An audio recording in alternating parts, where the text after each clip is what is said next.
My heart pounded against my chest, the sound echoing in the stale air of my makeshift prison. I had tried to escape by tricking Mars into an intimate connection. He bought into my games until I took things a bit too far. Syd, what are you doing? He asked in fright as I lifted the knife I stole from the dinner table towards him. I thrust the knife towards his face. He shifted his head and I missed. He grabbed onto my hand and pushed me away, causing me to fall to the ground. "Don't hurt me," I cried as he towered over me. I will not hurt you, but it's evident that you wanted to hurt me. He said as he helped me from the floor. He took me back to my little jail cell and threw me into it like a wild animal. "You can't keep me locked up in here," I screamed. He didn't say another word. The place went into the darkness and he disappeared for days. His footsteps echoed from the top of the stairs, and a figure emerged from the darkness. It was Mars, the man who had brought me here against my will. His eyes gleamed with a predatory light as he descended the stairs, a sinister smile playing at the corners of his lips. Well, well, well. He drawled, his voice dripping with malice.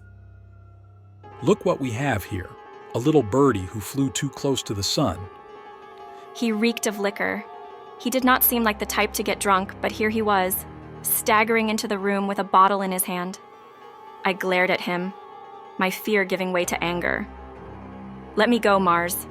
You have no right to keep me here." He chuckled darkly, his gaze boring into mine like daggers. Oh, but I do, sweetheart. You see, I am protecting your heart from getting hurt, all because I love you so much, and you deserve better than this cruel world has to offer. I swallowed hard, my throat dry with fear. "I don't know what you're talking about, Mars. You are sounding more obsessive, worse now that you are drunk." Am I? "You don't have any reason to keep me here, Mars. You are just a lonely and sick man." Mars's smile widened, revealing a row of gleaming teeth. Oh, I think you do. You see, I've been keeping tabs on you for quite some time now. I know all about your wonderful Julius's little side project. My blood ran cold as I realized what he was referring to. "You can't possibly know about that. It's impossible." Oh, so you are also aware? "Of course I am. I will be his wife someday," I snapped at him. He chuckled, sending a vibration around the room. I can't believe you are willing to live like that, just to say you are a wife. "That's none of your business, Mars." Well, I made it mine. That man is cheating on you with your closest friend, and I made it my business to take you away from it. I was lost in silence. His words took long to register as my heart pounded and my mouth ran dry. We were definitely speaking on different things. "What are you talking about?" The shock look on my face was a dead giveaway that I was clueless to his discovery. You said you knew.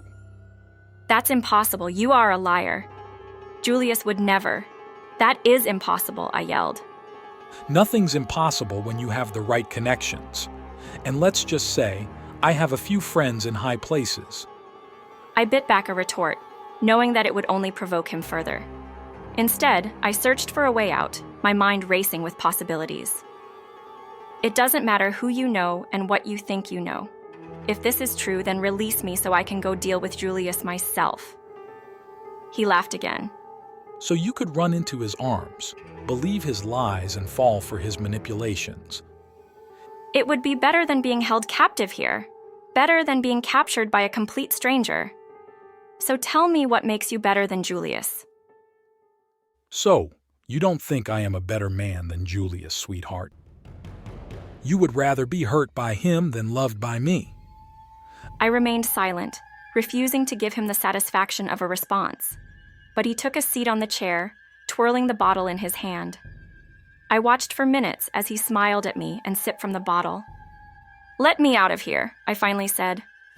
Only way I would do that is to show you what you don't believe.